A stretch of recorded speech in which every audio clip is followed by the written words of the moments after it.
Good morning. Patel કેળવણી મંડળ upper primary girls સ્કૂલમાં આપનું હાર્દિક સ્વાગત છે.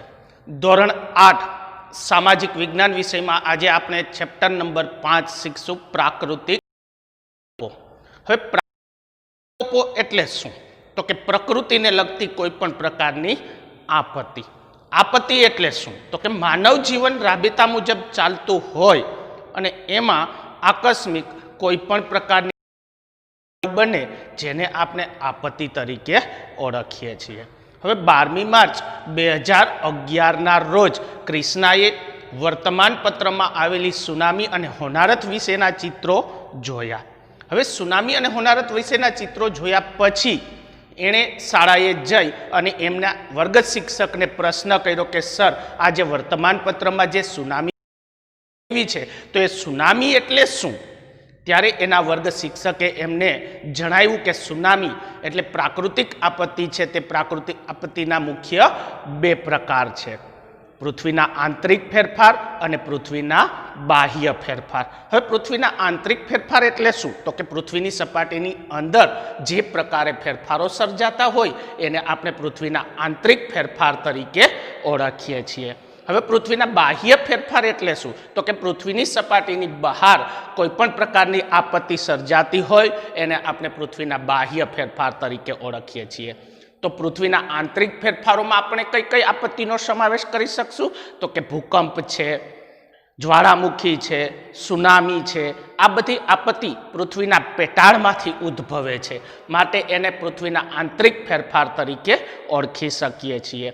હવે પૃથ્વીના બાહ્ય ફેરફાર એટલે શું? તો કે પૂર છે, વાવાઝોડું છે, હોનારત છે. આ પૃથ્વીની સપાટીની બહાર સર્જાતી આપત્તિ છે, માટે એને આપણે પૃથ્વીના બાહ્ય ફેરફાર તરીકે ઓળખી શકીએ છીએ.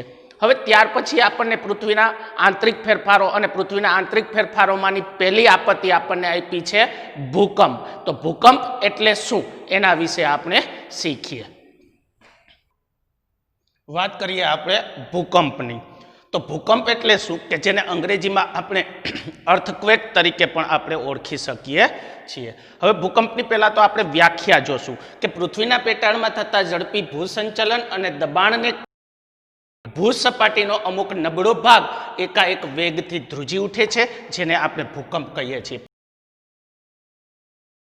અંદર જે ઝડપથી હલનચલનની પ્રક્રિયા થાય છે અને જમીનની સપાટી છે તે જમીનની સપાટી આકસ્મિક રીતે એકાએક રીતે ધ્રુજારી અનુભવે છે, જેને આપણે ભૂકંપ તરીકે ઓળખીએ છીએ. તો ભૂકંપ છે એ ભૂકંપનો ઉદ્ભવ કેવી રીતે થાય? તો કે પૃથ્વીના પેટાળમાં વધી રહેલી ગરમીને કારણે, વધી રહેલા તાપમાનને કારણે ભૂકંપ છે તે ભૂકંપનો ઉદ્ભવ થાય છે. હવે પૃથ્વીના પેટાળમાંથી ઉદ્ભવેલો જે ભૂકંપ છે એ ભૂકંપ જમીનની સપાટી સુધી પહોંચે છે અને જમીનની સપાટી સુધી પહોંચતા એ આખી જમીન છે તે જમીનને પણ ધ્રુજાવાનું કાર્ય કરે છે. તો વાત કરીએ આપણે ભૂકંપનું કેન્દ્રબિંદુ. કેન્દ્રબિંદુ એટલે શું કે જેને આપણે અંગ્રેજીમાં એપિસેન્ટરના નામથી ઓળખીએ છીએ. તો ભૂકંપનું કેન્દ્રબિંદુ ક્યાં હોય છે? તો કે જમીનની સપાટી છે એ જમીનની સપાટીની અંદર જઈએ છીએ ત્યાંથી જ્યાંથી ભૂકંપ છે તે ભૂકંપનો ઉદ્ભવ થાય છે એને આપણે ભૂકંપનું કેન્દ્રબિંદુ અથવા તો એને એપિસેન્ટરના નામથી પણ આપણે ઓળખી શકીએ છીએ. જ્યાંથી ભૂકંપનો ઉદ્ભવ થયો, જ્યાંથી ભૂકંપની શરૂઆત થઈ એને ભૂકંપનું કેન્દ્રબિંદુ પણ કહી શકાય અને ભૂકંપનું એને એપિસેન્ટર પણ કહી શકાય. તો ભૂકંપ છે એ ભૂકંપની સૌથી વધારે અસર થતી ક્યાં જોવા મળે છે? તો કે એના એપિસેન્ટરના વિસ્તારમાં. એનું કેન્દ્રબિંદુ છે એ કેન્દ્રબિંદુની આજુબાજુના વિસ્તારમાં. તો ભૂકંપનું જે કેન્દ્રબિંદુ છે એ કેન્દ્રબિંદુની આજુબાજુનો જે વિસ્તાર છે કે જ્યાં ભૂકંપની સૌથી વધારે અસર થતી જોવા મળે છે, તો એને આપણે બીજું શું નામ આપી શકીએ? કે જ્યાંથી ભૂકંપનો ઉદ્ભવ થયો, જ્યાં ભૂકંપની સૌથી વધારે પડતી અસર થઈ, એને આપણે શું નામ આપી શકીએ? તો કે ભૂકંપ નિર્ગમન કેન્દ્ર. કોને કહેવાય ભૂકંપ નિર્ગમન કેન્દ્ર? તો કે જ્યાંથી ભૂકંપની સૌથી વધારે અસર થાય, ભૂકંપનું જે કેન્દ્રબિંદુ હોય એની આજુબાજુનો જે વિસ્તાર છે એ વિસ્તારને આપણે ભૂકંપ નિર્ગમન કેન્દ્રના નામથી આપણે ઓળખી શકીએ છીએ. હવે બીજી વાત એ કે ભૂકંપ છે એ ભૂકંપ આવ્યો તો એ ભૂકંપની અસર કેટલી છે, ભૂકંપની તીવ્રતા એટલે કે એની ઝડપ કેટલી છે, એને માપવા માટે વપરાતું જે સાધન છે એ સાધનને આપણે અંગ્રેજીમાં સિસ્મોગ્રાફના નામથી ઓળખી શકીએ છીએ, અથવા ગુજરાતીમાં એને કહી શકાય ભૂકંપ આલેખક યંત્ર, કે જે ભૂકંપ આવ્યા પછી એની તીવ્રતા કેટલી હતી, એની ઝડપ છે એ ઝડપ કેટલી હતી, જેને માપવા માટે વપરાતું જે સાધન છે એ સાધનને અંગ્રેજીમાં સિસ્મોગ્રાફ કહેવાય અને ગુજરાતીમાં આપણે એને ભૂકંપ આલેખક યંત્રના નામથી ઓળખી શકીએ છીએ. હવે એ ભૂકંપ આવ્યો તો એ ભૂકંપની અસર કેવી થશે એ તો આપણે શેના આધારે જાણી શકીએ? તો કે ભૂકંપનો વેગ કેટલો હતો, ભૂકંપની ઝડપ કેટલી હતી, એને આધારે એની કેવી અસર થશે એ વસ્તુને આપણે જાણી શકીએ છીએ. ભૂકંપ છે એ ભૂકંપના મુખ્ય 3 કારણો છે: વિભંગજન્ય ભૂકંપ, જ્વાળામુખીજન્ય ભૂકંપ. આવા ભૂકંપ છે તે ભૂકંપને આધારે ભૂકંપ થવાની શક્યતાઓ વધી જતી હોય છે.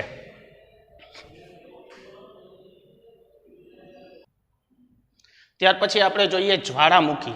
તો જ્વાળામુખી એટલે શું? તો કે ભૂસપાટીના નબળા ખડક સ્તરોમાં પડેલી ફાટ કે છિદ્ર દ્વારનું નામ છે, જેમાંથી પૃથ્વીના પેટાળનો લાલચોળ લાવા, રાખ, વાયુ, વરાળ એકદમ ધડાકા સાથે બહાર નીકળે, જેને આપણે જ્વાળામુખી કહીએ છીએ. હવે જમીનની સપાટી હોય અને જમીનની સપાટીમાં ક્યાંય તિરાડ હોય અથવા તો ક્યાંય છિદ્ર હોય, તો એ તિરાડ અથવા તો છિદ્ર દ્વારા પાણી છે તે પાણી જમીનની સપાટીથી પૃથ્વીના પેટાળમાં અંદર ઉતરે છે. હવે પૃથ્વીના પેટાળમાં ઉતરેલું અંદર રહેલું જે પાણી થઈ અને માટી, રાખ, ખડકો કે આ બધા પદાર્થો છે તે બધા પદાર્થોની સાથે ભળે છે અને એ બધા પદાર્થોની સાથે ભળી અને એ જ બધા પદાર્થો છે એ બધા પદાર્થો એકદમ ધડાકા સાથે બહાર નીકળી અને જે રચના થાય છે જેને આપણે જ્વાળામુખી તરીકે ઓળખીએ છીએ. હવે જ્વાળામુખી વિસ્ફોટ થવા માટેના મુખ્ય આપણને 4 કારણો આપ્યા છે કે કયા 4 કારણો એવા છે કે જેને કારણે જ્વાળામુખી વિસ્ફોટ છે તે વિસ્ફોટ થઈ શકે છે. તો એમાં પૃથ્વીના પેટાળનું તાપમાન, પ્રવાહી મેગ્માની ઉત્પત્તિ, પૃથ્વીના પેટાળમાં વધી રહેલી ગરમી અને પૃથ્વીના પેટાળમાંથી વધતું જતું તાપમાન, આ બધા 4 કારણો છે. તે 4 કારણોને કારણે જ્વાળામુખી વિસ્ફોટ છે તે વિસ્ફોટ થઈ શકે છે. હવે જ્વાળામુખી વિસ્ફોટ થવા પ્રક્રિયા આખી કઈ છે એ પ્રક્રિયાને આપણે જોઈએ તો પૃથ્વીના પેટાળમાં હલનચલનની પ્રક્રિયા સર્જાય અને એ હલનચલનની પ્રક્રિયા દ્વારા જમીનની સપાટી ઉપર રહેલું જે ગરમ પાણી છે એ ગરમ પાણી જ્યારે વરસાદ પડે છે ત્યારે જમીનની સપાટી ઉપર ઉતરે છે અને જમીનની સપાટીમાંથી એ જમીન છે તે જમીન પાણી છે તે પાણીનું શું કરે છે તો કે શોષણ કરે છે. હવે જમીન દ્વારા શોષાયેલું પાણી જમીનના પૃથ્વીના પેટાળની અંદર ઉતરે છે અને પૃથ્વીના પેટાળમાં અંદર ઉતરે છે એટલે પૃથ્વીના પેટાળમાં તાપમાનનું પ્રમાણ તો વધારે છે. હવે જમીનની સપાટી ઉપર જ્યારે એ પાણી હતું એ પાણી ઠંડુ હતું, પણ એ જમીન દ્વારા શોષાય અને જ્યારે પૃથ્વીના પેટાળની અંદર ઉતરે છે ત્યારે એ પાણી છે તે પાણી કેવું બની જાય છે તો કે ગરમ બની જાય છે. શું કામે ગરમ બની જાય તો કે પૃથ્વીના પેટાળમાં તાપમાનનું પ્રમાણ છે એ પ્રમાણ વધારે હતું, એને કારણે એ પાણી છે તે પાણી ગરમ થઈ ગયું. ઓલરેડી પહેલેથી જ પૃથ્વીના પેટાળમાં તાપમાન, ગરમી અને વાયુ અને વરાળનું પ્રમાણ હતું. બીજું શું થયું તો કે ઉપરથી જે પાણી આવ્યું એ પાણી પણ ગરમ થયું, એમાં પણ વાયુ અને વરાળનો ઉદ્ભવ થયો. તો પૃથ્વીના પેટાળમાં પહેલેથી જ વાયુ અને વરાળનું પ્રમાણ હતું અને ઉપરથી વધારાનું વાયુ અને વરાળનું પ્રમાણ આવ્યું એટલે પૃથ્વીના પેટાળમાં તાપમાનનું પ્રમાણ છે તે તાપમાનનું પ્રમાણ વધી ગયું. હવે પૃથ્વીના પેટાળમાં તાપમાનનું પ્રમાણ વધ્યું, વાયુ વરાળનું પ્રમાણ વધ્યું. હવે વરાળને પૃથ્વીના પેટાળમાં રહેવા માટે જેટલી જગ્યા જોઈએ છે એટલી જગ્યા એને મળતી નથી. હવે એ જ વાયુ અને વરાળને પૃથ્વીના પેટાળમાં રહેવા માટે જેટલી જગ્યા જોઈએ છીએ એટલી જગ્યા મળતી નથી, એટલે એ જ વાયુ અને વરાળ પૃથ્વીના પેટાળમાંથી જમીનની સપાટીની અંદરથી બહાર નીકળવાનો પ્રયાસ કરે છે. જ્યારે એ પૃથ્વીના પેટાળમાંથી વાયુ અને વરાળ બહાર નીકળવાનો પ્રયાસ કરે છે ત્યારે એની સાથે રસ્તામાં માટી છે, રાખ છે, પથ્થરના નાના નાના ટુકડાઓ છે, આ બધી વસ્તુ એના રસ્તામાં આવે છે. પૃથ્વીના પેટાળમાં રહેલા વાયુ અને વરાળ જ્યારે બહાર નીકળવા માટે પ્રયાસો કરે છે ત્યારે એની સાથે રહેલા માટી, રાખ, આવા બધા પદાર્થો છે તે બધા પદાર્થો પણ ઉપરની તરફ આવે છે. જ્યારે એ વાયુ, વરાળ, માટી, રાખ બધા પદાર્થો ઉપર આવી અને જમીનની સપાટીનું જે પડ છે એ જમીનની સપાટીના પડને તોડી અને બહાર નીકળે છે અને એકદમ ધડાકા સાથે બહાર નીકળી અને ઉપર ઉછળે છે અને ફરી પાછા એ જ બધા પદાર્થો છે એ બધા પદાર્થો નીચે પડે છે અને એક શંકુ આકારનો ઢગ રચાય છે, જેને આપણે જ્વાળામુખી વિસ્ફોટ અથવા તો જ્વાળામુખી પર્વત તરીકે પણ આપણે ઓળખી શકીએ છીએ. હવે એ જ્વાળામુખી છે તો એ જ્વાળામુખીના વિસ્ફોટ થવાના તો મુખ્ય 4 કારણો આપણે જોયા, પણ એ જ્વાળામુખીના પ્રકાર કેટલા? તો કે 3 પ્રકારના જ્વાળામુખી છે: સક્રિય જ્વાળામુખી, સુષુપ્ત જ્વાળામુખી અને મૃત જ્વાળામુખી. તો કોને કહેશું આપણે સક્રિય જ્વાળામુખી, કોને કહેશું મૃત જ્વાળામુખી અને કોને કહેશું સુષુપ્ત જ્વાળામુખી? એની વાત કરીએ તો સક્રિય જ્વાળામુખી છે એ સક્રિય જ્વાળામુખી પૃથ્વીના પેટાળમાંથી માટી, રાખ, કાદવ આ બધી પ્રક્રિયા થઈ અને એકદમ ધડાકા સાથે બહાર નીકળી અને પૃથ્વીના પેટાળમાંથી બહાર પડે છે, જ્વાળામુખી તરીકે ઓળખીએ છીએ. હવે સુષુપ્ત જ્વાળામુખી તો કે પૃથ્વીના પેટાળમાં રહેલો જે માટી, લાવા, આ બધો મેગ્મા આ બધું ધીમે ધીમે બહાર નીકળી અને જમીનની સપાટી ઉપર પથરાય છે, જેને આપણે સુષુપ્ત જ્વાળામુખી તરીકે ઓળખીએ છીએ. અને ત્રીજો પ્રકાર હતો મૃત જ્વાળામુખી. તો કે મૃત જ્વાળામુખી એટલે પૃથ્વીના પેટાળમાં રહેલો માટી, રાખ અને ધીમે ધીમે બહાર નીકળી અને જમીનની સપાટી ઉપર પથરાય છે, જેને આપણે મૃત જ્વાળામુખીના નામથી ઓળખીએ છીએ. ત્યાર પછી આપણે જોઈએ સુનામી. તો સુનામી એટલે શું? તો કે સમુદ્રના તળિયે આવેલા જ્વાળામુખી ફાટવાથી કે વિસ્ફોટ થવાથી અથવા તો ભૂકંપ થવાથી સમુદ્રની સપાટી પર ખૂબ શક્તિશાળી અને વિનાશક મોજાઓ ઉત્પન્ન થાય, જેને સુનામી કહે છે.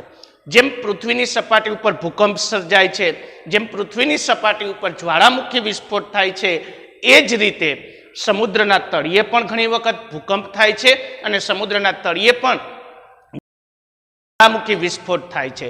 પણ જ્યારે સમુદ્રના તળિયે ભૂકંપ આવે છે અથવા તો સમુદ્રના તળિયે જ્વાળામુખી વિસ્ફોટ થાય છે, એને કારણે સમુદ્રમાં એકદમ વિનાશક અને શક્તિશાળી મોજાઓ ઉત્પન્ન થાય છે, જેને આપણે વિનાશક મોજાઓ ઉત્પન્ન થાય છે જેને આપણે જ્વાળામુખી તરીકે ઓળખીએ છીએ.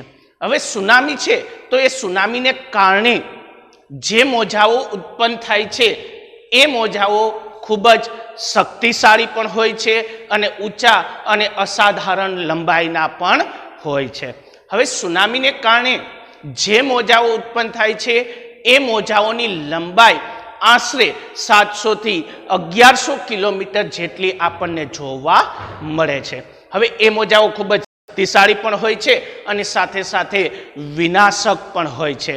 ઘણી વખત સુનામીને કારણે સમુદ્રમાં ઉદ્ભવતા મોજાઓ એના કિનારા સુધી પહોંચે છે અને કિનારાના વિસ્તારમાં ખૂબ જ મોટા પ્રમાણમાં નુકસાન સર્જતા આપણને જોવા મળે છે. જે 11મી માર્ચ 2011ના દિવસે જાપાનમાં આવી સુનામી આવી અને એ સુનામીને કારણે સમુદ્રના બધા પાણીઓ જાપાન દેશના ઘણા ખરા વિસ્તારોમાં ફરી વળ્યા હતા. હવે વંટોળ, ઝંઝાવાત કે ચક્રવાતને કારણે પણ ઘણી વખત સમુદ્રમાં આવા ઊંચા અને અસાધારણ લંબાઈના મોજાઓ ઉત્પન્ન થતા જોવા મળે છે. તો એ ચક્રવાત, ઝંઝાવાતને કારણે પણ જે મોજાઓ ઉત્પન્ન થાય છે એ મોજાઓ છે તે મોજાઓ પણ ખૂબ જ ઊંચા અને શક્તિશાળી હોય છે. જ્યારે એ મોજાઓ છે તે મોજાઓ કિનારાના વિસ્તાર સુધી પહોંચે છે ત્યારે એ કિનારાના વિસ્તારમાં ખાસ કરીને ખૂબ જ મોટા પ્રમાણમાં નુકસાન સર્જતા આપણને જોવા મળે છે.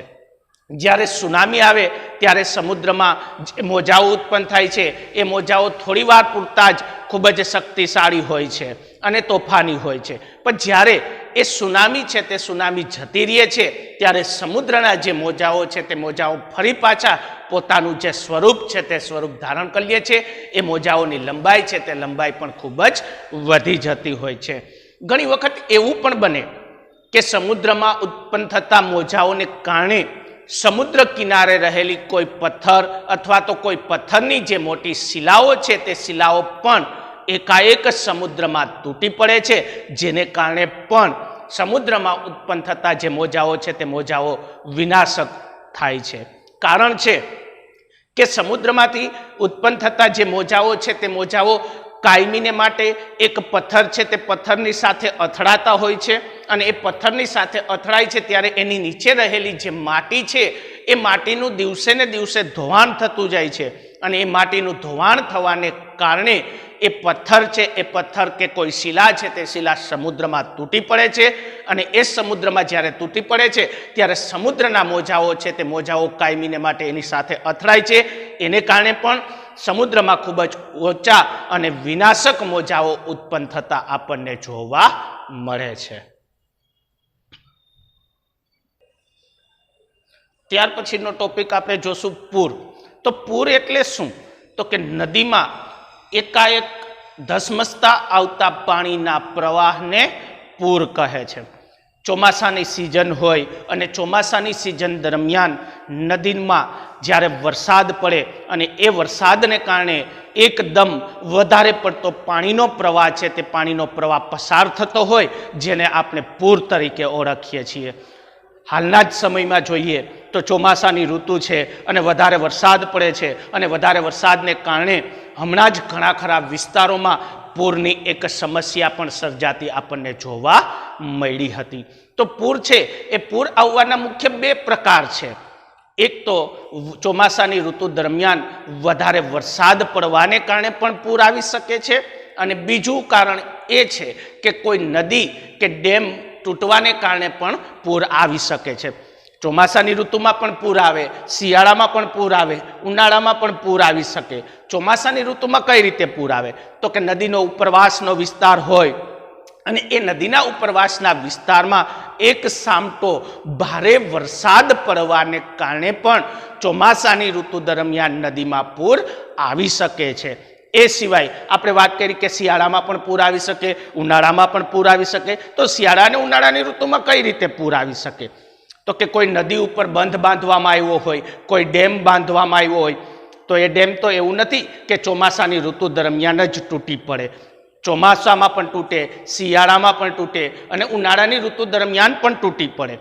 તો જ્યારે એ નદી ઉપરનો બંધ છે તે બંધ તૂટવાને કારણે નદી કિનારાના નીચાણવાળા વિસ્તારમાં પાણીનો એકદમ પ્રવાહ પસાર થાય જેને આપણે પૂર તરીકે ઓળખીએ છીએ। ઘણી વખત ભવિષ્યમાં નદી કિનારામાં પૂર આવવાને કારણે ઘણા બધા વિસ્તારોમાં તારાજી સર્જાયેલી પણ જોવા મળે છે। વાત કરીએ આપણે સુરતની તાપી નદી, તો તાપી નદીમાં પણ ઘણી વખત પૂર આવવાને કારણે સુરતના વિસ્તારમાં અસર થયેલી જોવા મળી। મોરબીની વાત કરીએ તો મોરબીની જે મચ્છુ નદી છે એ મચ્છુ નદીમાં પૂર આવવાને કારણે મોરબીના વિસ્તારમાં પણ અસર થતી જોવા મળી। ખાસ કરીને બંગાળની વાત કરીએ તો બંગાળ રાજ્યમાં આવેલી જે કોસી નદી છે એ કોસી નદીમાં પણ પૂર આવવાને કારણે બંગાળ રાજ્યના ઘણા ખરા વિસ્તારમાં અસર થતી આપણને જોવા મળે છે। બસ આજે આપણે આટલું જોશું અને ત્યાર પછીના લેક્ચરમાં બાકીની આખર જે મુદ્દાઓ છે મુદ્દાઓની ચર્ચા કરશું। આભાર, થેન્ક યુ।